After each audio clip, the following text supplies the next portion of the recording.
The lightning quick demise of Latifi Lite. And just like that, he was gone again.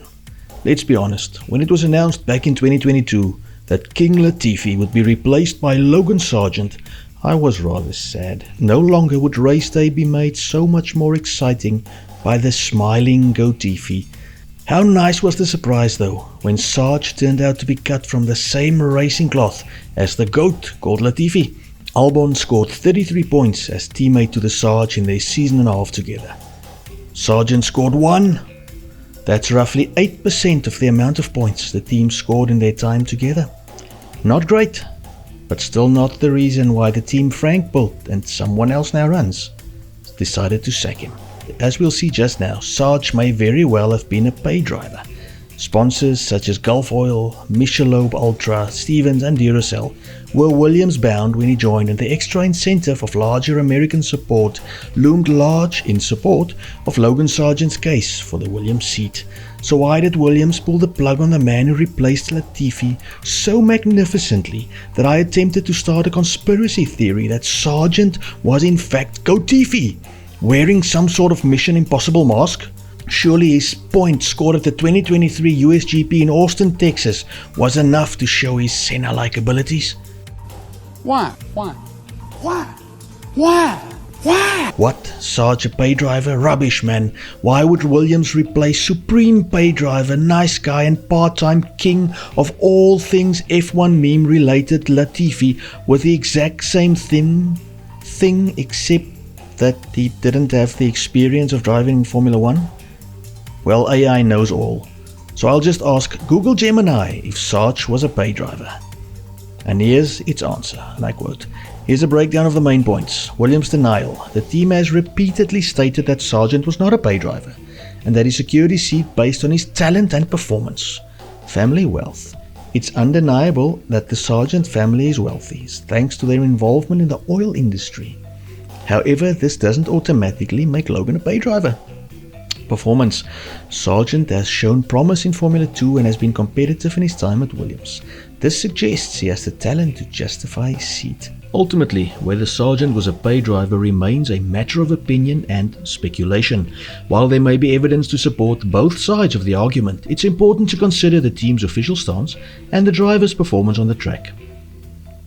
End quote. So maybe AI does not know everything. Harry Sargeant. Who's that? Well, he's Logan, not Paul's uncle, and apparently, according to Wikipedia, the owner of International Oil Trading Company, a company that supplies aviation fuel to the US military in Iraq and grosses billions of dollars annually. Alrighty then, so Sarge was probably a pay driver, let's face facts. But almost no driver would get onto the current grid without serious financial backing. Sargeant was more than just a cash cow though, and I semi-seriously believe he was signed by Williams with hope of him being an improvement over King Latifi performance-wise. If you would stop laughing now, I'll make a small effort to justify my point slightly. No, he didn't start great, but he showed serious improvement over the season as he got closer to Albon's qualifying times, and he got P7 qualifying in Vegas, beating heavyweights Alonso and Bottas. He managed third in the 2020 F2 Championship as well, so there is definitely some driving ability. And I remind you also on his point he scored in Texas. The man is only 23 years old. No, he was never going to beat Albon, but Williams realistically expected him to bring in the sponsorship cash, keep their books in the green, and score the odd point. And therein lies, I believe, the greatest reason for the demise of Latifi Lite. According to various sources I listed in the description, the man cost Williams millions in crashes.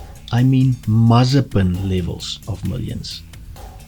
For the 2023 season, Sargeant's crashes were extremely costly, totaling over $4 million in damages.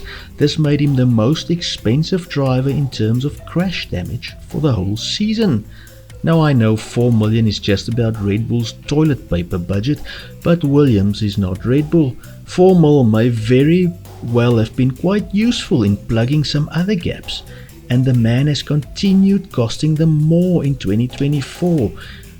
in his version of Destruction Derby F1 style. Team boss James Vowles, and a surname featuring a remarkably ironic number of consonants, said that Sarge was let go because he had reached the limit on what was achievable at the team.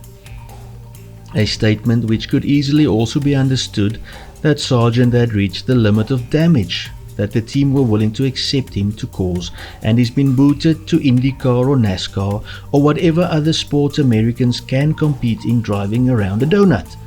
Racing News 365 put it so well when they summed up his final weekend at Williams, when they said, and I quote, "The American driver largely struggled during his tenure at the squad, with his final F1 weekend at Zandvoort including a sizable shunt during Friday practice," end quote.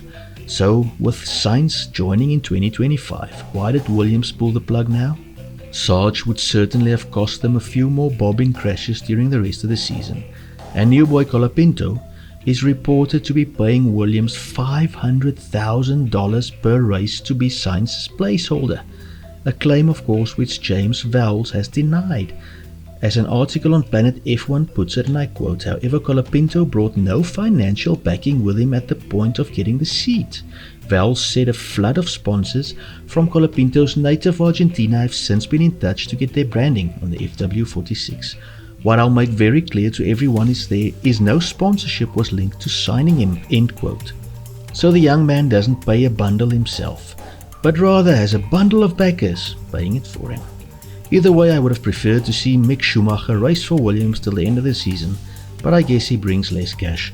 And on that sour note, I wish Sarge all the best.